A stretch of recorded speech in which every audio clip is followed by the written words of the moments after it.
A dragon swoops through the thick canopy, raining fire onto the dark swamp water below. On the muddy banks, a three-headed hound named Cerberus dodges the flames with blistering speed, while a massive, multi-headed Hydra hisses from the shallows. Human intuition suggests that a flying, fire-breathing titan should be the undisputed winner of any three-way clash, but mythological biology operates on variables far more complex than raw power. In this environment, brute force is frequently neutralized by specialized physiology.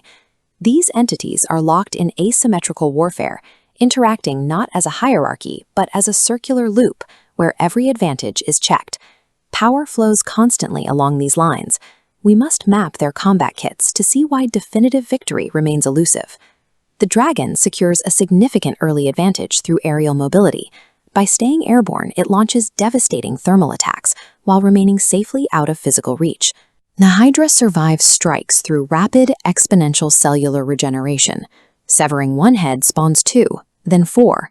But the dragon has the only counter: cauterization. Extreme, continuous heat seals the wound, stopping the multiplication. The dragon uses its physical weight to pin the Hydra's thrashing heads to the mud, breathing fire directly onto the stumps. This should be a finishing move, but in a three-way fight, an opening for one is an opportunity for the other. Just as the dragon attempts to finalize the kill, Cerberus strikes. By forcing the aerial titan back to the ground, the hound interrupts the cauterization process, inadvertently allowing the Hydra's biological loop to reset. If the dragon's fire is such a potent weapon, why does it fail to neutralize Cerberus when the fight hits the ground? Cerberus possesses a total biological immunity to both fire and necrotic damage. The dragon's primary offensive tool effectively becomes a harmless visual display against the hound's hide.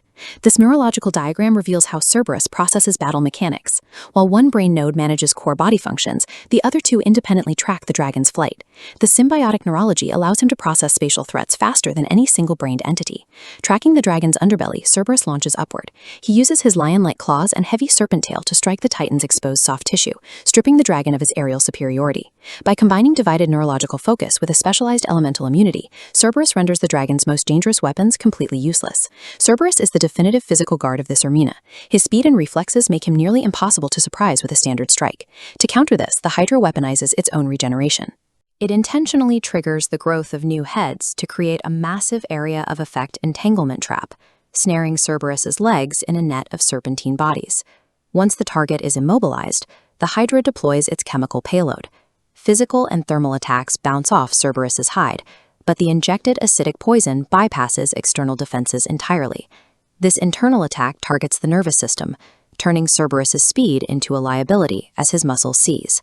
When an opponent is physically impenetrable, internal chemical warfare becomes the only viable tactical counter.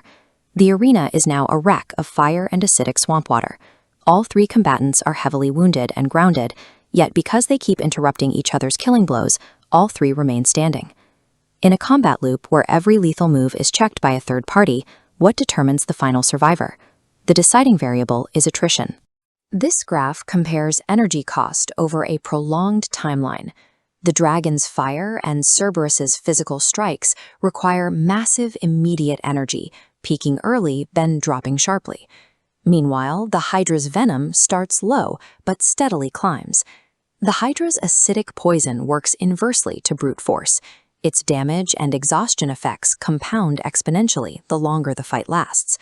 While the dragon holds the edge in thermal dominance and Cerberus has the most specialized defense, the Hydra's mastery of the long game allows it to outlast the others. As the others tire, the venom takes hold, finally claiming the crown.